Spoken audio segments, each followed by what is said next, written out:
नमस्कार दोस्तों, हमारे जीवन में सुख सुविधाओं के अधिकांशतः उपकरण, चाहे वो फ्रिज हो, कूलर हो, टीवी हो या पंखा हो, पानी की मोटर हो आदि इत्यादि, ये सभी विद्युत से चलते हैं।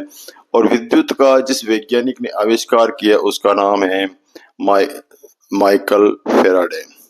आओ इनकी जीवनी से रूबरू होते हैं, इनकी जीवनी को जानते हैं। माइकल फेराडे का जन्म लंदन के एक कस्बे न्यूविंगटन में हुआ था। पिता गरीब लोहार थे, लिहाजा माइकल के लिए नियमित स्कूल जाना मुमकिन न था। 13 वर्ष की उम्र में स्कूल जाने का क्रम टूटा और उसे घर घर जाकर अखबार बांटने का काम करना पड़ा। इनसाइक्लोपीडिया ब्रिटेनिका और जैन मार्शेट की रसायन के विषय में संवाद ने क्रमशः विद्युत और रसायन में ऐसी गहरी रुचि जागृत कर दी कि फेराडे आजीवन इन संकायों में अनुसंधान करते रहे। सन 1812 में सर हम्फ्री डेवी का प्रभावशाली व्याख्यान सुनने के बाद फेराडे ने अपने अनुसंधान और डेवी के भाषण के नोट्स पुलिंदे के साथ रॉयल इंस्टीट्यूट में नौकरी के लिए अर्जी भेजी। उसे लैब असिस्टेंट की नौकरी मिल गई। अक्टूबर सन 1813 में फेराडे सर डेवी और लेडी डेवी के साथ यूरोप के 2.5 साल के दौरे पर निकला। लौटकर रॉयल इंस्टीट्यूट में उसने अपने गुरु के क्षेत्र रसायन, विद्युत रसायन और धातु क्रम में स्वयं को पूरी तौर पर खपा दिया। उसने विद्युत विश्लेषण के एक के बाद एक कई प्रयोग किए, जब तक विद्युत धारा के प्रवाह से चुंबकीय क्षेत्र पैदा होने की बात ज्ञात हो चुकी थी। फेराडे ने इसकी उलट संभावना पर विचार किया कि क्यों न चुंबकीय क्षेत्र से बिजली पैदा की जाए। वे तार की कुंडली में चुंबक को प्रविष्ट कराकर विद्युत पैदा करने में सफल रहे और 1831 में उन्होंने पहला डायनामो बनाया। डायनामो बनाने की वजह से पूरे यूरोप में उनके नाम की प्रशंसा होने लगी।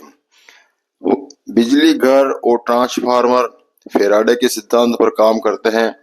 उन्होंने विद्युत रसायन की शब्दावली, electrode, cathode, anode, electrolyte, ion, ये सभी फेराडे की देन है। माइकल फेराडे को विद्युत मोटर, विद्युत जनरेटर, विद्युत ट्रांसफार्मर और इलेक्ट्रोलिसिस के जनक के रूप में जाना जाता है। इलेक्ट्रोलिसिस उसे कहा जाता है विद्युत अपघटन, द्रव रूप में यौगिक में से प्रत्यक्ष विद्युत धारा प्रवाहित करके आयनिक यौगिकों को उनके तत्वों में विघटित करने की प्रक्रिया है।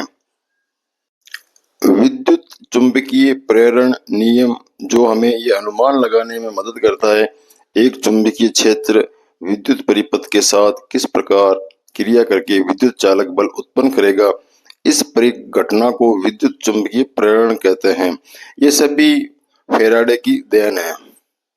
दोस्तों, किसी भी आविष्कार करने में वर्षों बरस लग जाते हैं और माइकल फेराडे के भी वर्षों तक धुन रही कि चुंबक से बिजली पैदा करनी है और आखिर में उन्होंने साबित कर दिया कि अगर तार की किसी कुंडली से चुंबक को प्रविष्ट कराया जाए तो विद्युत धारा उत्पन्न होती है।